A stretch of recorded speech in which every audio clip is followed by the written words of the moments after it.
Let's talk about motorcycles and motorcycle accidents. A lot of people enjoy riding motorcycles, weekends, taking on a cruise, but there's some hidden dangers, and I want you to know all of this. Stick around to the end because I'm going to tell you a very important fact about motorcycles and accidents on the highways. My name is Kweku Darfoor of the Darfoor Law Firm located here in Fort Lauderdale, and we practice nationwide.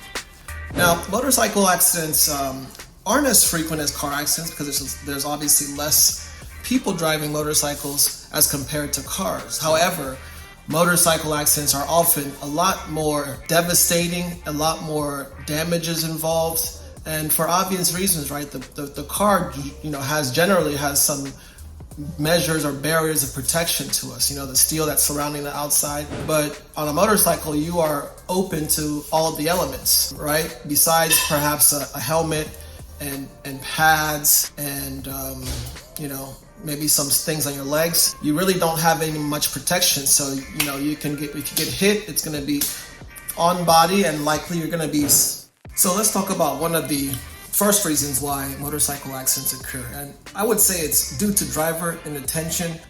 Drivers, as we all know, sometimes get distracted, right? Texting on the phone, playing with the radio, getting a phone call that you answer.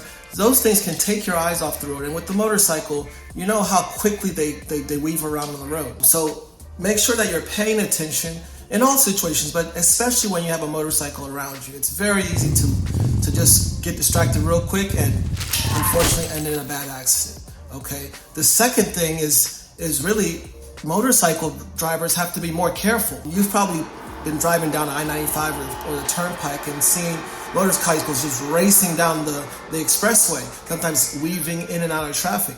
Now, it may seem fun to the motorcycle rider, but it's, of course, very dangerous. And just one instance, maybe there's a bump in the road, and just one small thing, could be a defect in the road, and they don't see that. It could be a slick road. It could be oil in the road. It could be someone that just isn't paying attention and you're in their blind spot. So motorcycle riders, be very careful. There's no need to be driving excessively and weaving in and out of traffic. It just creates danger, not just for yourself, but everybody on the road. Okay. Now, another reason, right, is just failing to yield the right of way. Of course, motorcycles probably have a lot more acceleration than most vehicles. So a lot of times motorcycle drivers believe that they can beat a car, so they won't yield the right of way. And that's just not good, right? It's not good because you never know what the other person is going to do. And oftentimes that results in a bad accident because they mistime it and they just can't beat the other car, or the other car assumes that they have the right of way if they do and follows through, and the motorcycle driver doesn't stop or doesn't do what we call defensive driving, right?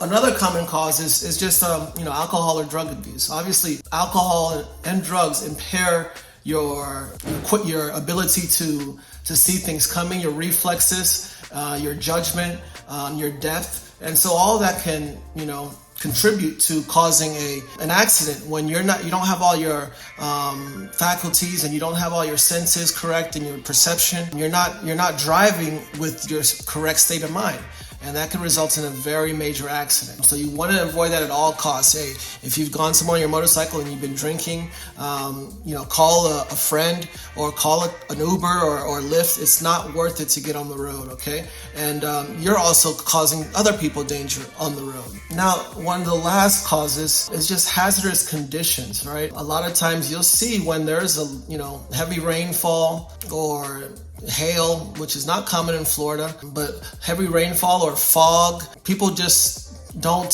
see, they're not as careful, and accidents unfortunately happen in those conditions, right? It's just more important that when you have those hazardous conditions that you are more careful, you pay a lot more attention on the road, because this can be especially dangerous for motorcycles. Other things that can be as well as like loose gravel, right? If there's some construction going on in the area and there's some loose gravel or some loose tiny rocks, it could affect your motorcycle if it makes contact to it. So be very careful, be be vigilant, be diligent, be aware on the road out there. If you're riding a motorcycle, or if you happen to see motorcycles on the road while you're driving, it can be a very bad situation, but careful driving can at least make it a much safer situation. And I told you I was going to tell you the last thing about motorcycles is that I oftentimes see when I represent a motorcycle injury victim is that their injuries are a lot more severe than someone that's injured in a car or a truck or something. Reason is because they are prone to things like road rash, right? There's a higher probability, right, of broken bones or fractures by making contact with the concrete if you fly off the motorcycle, or making direct contact with the vehicle. So oftentimes those injuries are a lot more severe, and unfortunately their damages are a lot more severe. So the damage awards or the settlements are a lot higher. So thank you for joining. If you found any of the content I shared today valuable, just go ahead and click the subscribe button. If you have any questions or you think that you may have a case that needs representation, feel free to get a hold of me by calling us at the law firm or sending me an email. All the information is down below.